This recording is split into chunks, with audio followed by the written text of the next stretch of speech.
tal? ¿Cómo están? Un saludo cordial a la profesora Dianaira Valero, a todo el equipo de Ars Poética, a todas mis amigas y amigos de Mérida, una ciudad de donde siempre me llegan extraordinarias noticias, siempre con vivencias espléndidas. Bueno, en este momento virtualmente nos estamos encontrando a través de un video para compartir, ¿verdad?, algunas palabras sobre el propósito principal de este encuentro, que es la relación entre la filosofía y la poesía.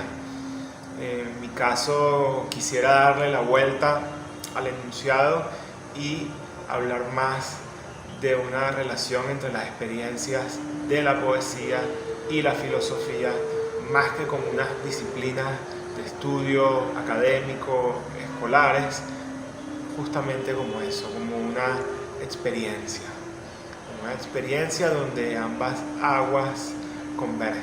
Entonces, en este sentido, tener la oportunidad de ofrecer, de ensayar algunas palabras sobre este tema es realmente un privilegio para mí. Yo siento que a la hora de acercarnos a este tema, al menos como yo lo he intentado observar y en todas las cosas que yo he estado pensando antes de ofrecerles estas palabras, me gusta por un momento decir justamente que es en la libertad, en la experiencia de la libertad, donde la poesía y la filosofía se encuentran, donde ambas experiencias tienen una zona de convergencia, sino es en una absoluta, radical libertad y posibilidad del movimiento constante.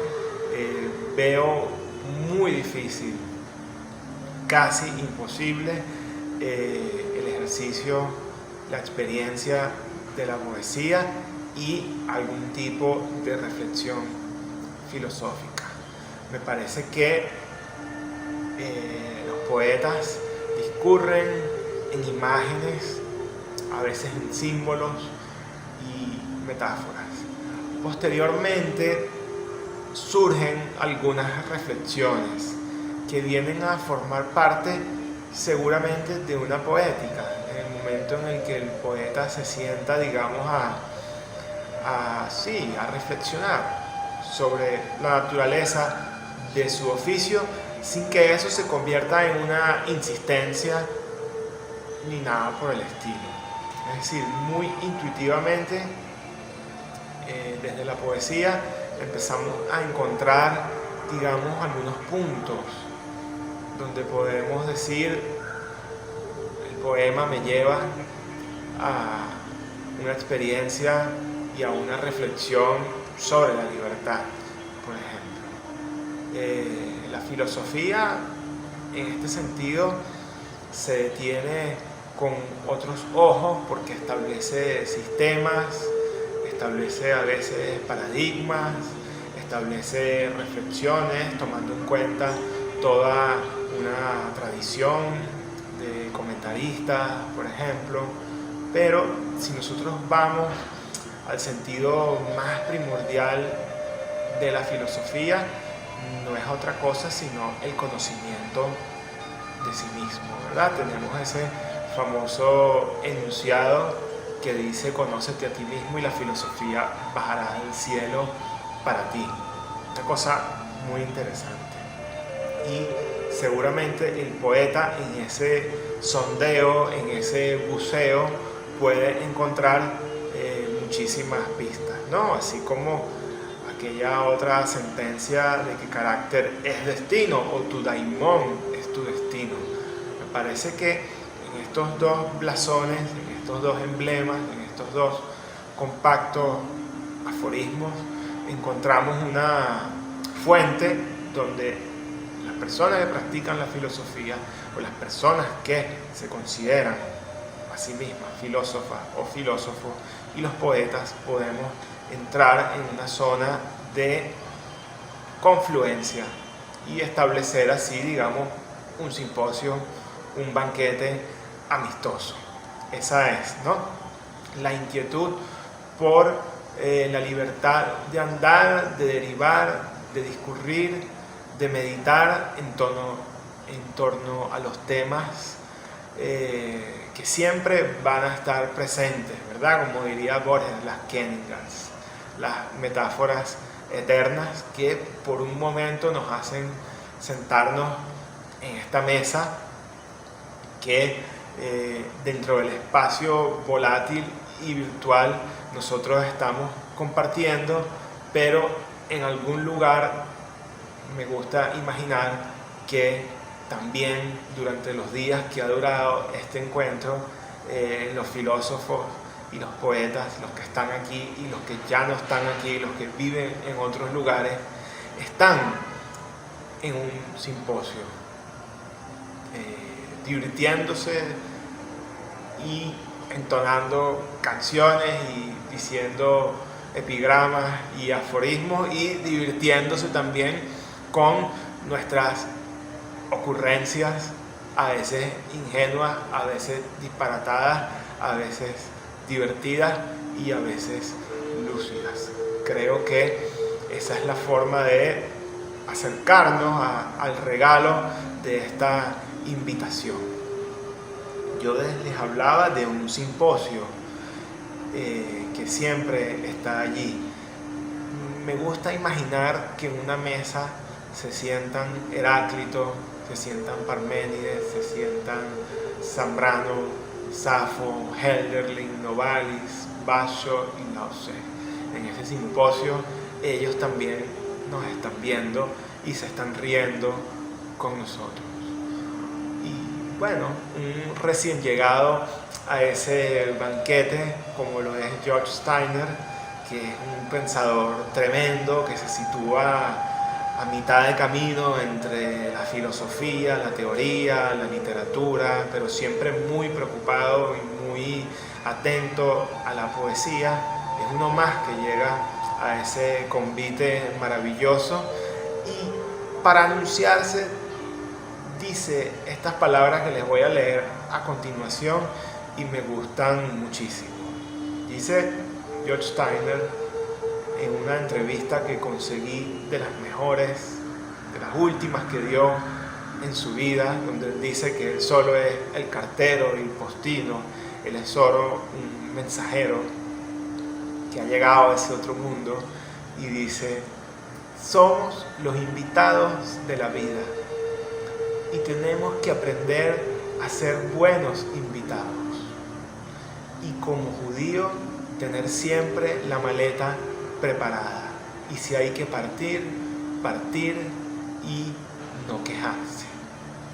Me gusta mucho esto que expone Steiner aquí, de la idea de una persona, o la imagen mejor aún, de una persona que al lado de su cama, de su mesa, de su escritorio, siempre tiene una maleta preparada y está presta para partir, para moverse de un lugar a otro, que es otra Kenningar también, sin duda, porque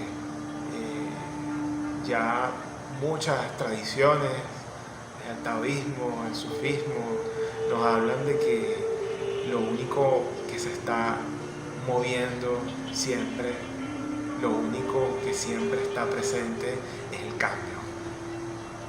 Entonces Steiner tiene dentro de su mundo hebraico y dentro de su mundo cultural y todo lo que él asimiló, tiene este influjo muy claro, ¿no? De que siempre hay un movimiento constante y hay que partir en el momento preciso. Me parece, para este encuentro, para la posibilidad de esta charla que me han ofrecido, siento que es lo que yo les puedo ofrecer. O sea, digamos, algunas inquietudes que me rondan a mí sobre la relación entre la poesía y la filosofía, y bueno, recordar mis años de estudiante en la Escuela de Letras de la UCB, que nosotros compartimos pasillo con la Escuela de Filosofía, y como muchas oportunidades tenía la oportunidad de cruzar hacia el lado filosófico del pasillo, en esa penumbra que se forma entre la frontera de filosofía y letras, y me iba con mucho gusto a las clases del profesor Ruperto Arocha, a sus seminarios de Jung sobre la sincronicidad y a sus seminarios sobre Nietzsche. Recuerdo una clase, la primera clase sobre Nietzsche, en la que teníamos muchas expectativas sobre qué es lo que se nos iba a mostrar sobre este universo tan complejo y tan interesante de Nietzsche, y el profesor desplegó en la pizarra un mapa con todo el recorrido del mito de Dionisios y Ariadna.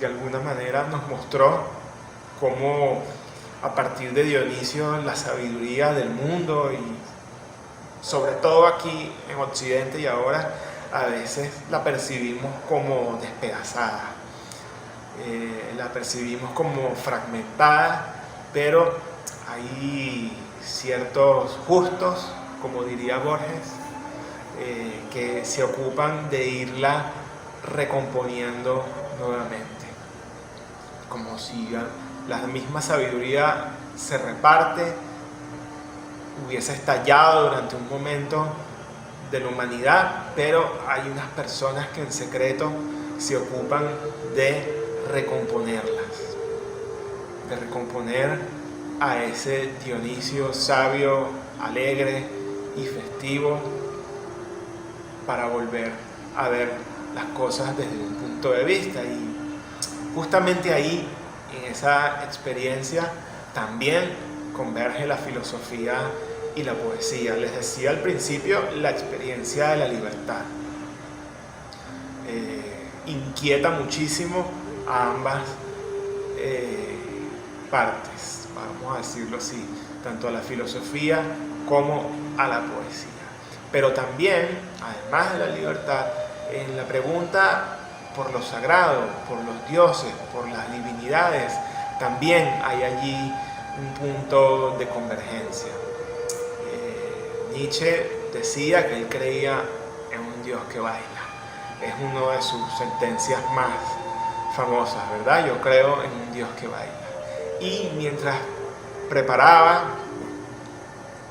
esta conversación que estoy compartiendo con ustedes ahora, mientras recordaba y recomponía yo mismo qué partes de este tema tan amplio podía rescatar para ustedes, se me vinieron a la mente dos poemas de D.H. Lawrence, traducidos por Rafael Cadenas, recogidos en su libro El taller de al lado, donde están todas sus traducciones, incluidas muchos pensamientos y muchas enseñanzas del budismo zen, y que es una corriente tan afín a Cadenas, donde él ha abrevado tanto y se refleja mucho en su forma de vivir. Quizá el mismo Cadenas sea el que nos ponga como un ejemplo vivo esa relación, ¿no?, entre poesía y filosofía.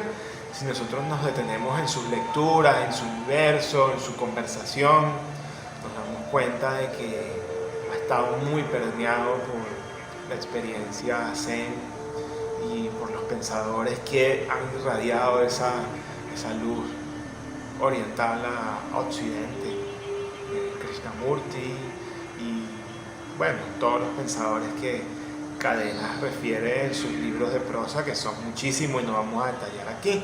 Pero como les decía, tengo unos poemas de D.H. Lawrence que me gustaría leer, que van sintonizados con estos trazos que yo estoy haciendo para ustedes, y espero que cada quien los recree a su manera. ¿Qué son los dioses? Este poema de D.H. Lawrence traducido por Cadenas. ¿Qué son los dioses? Pues, ¿qué son los dioses?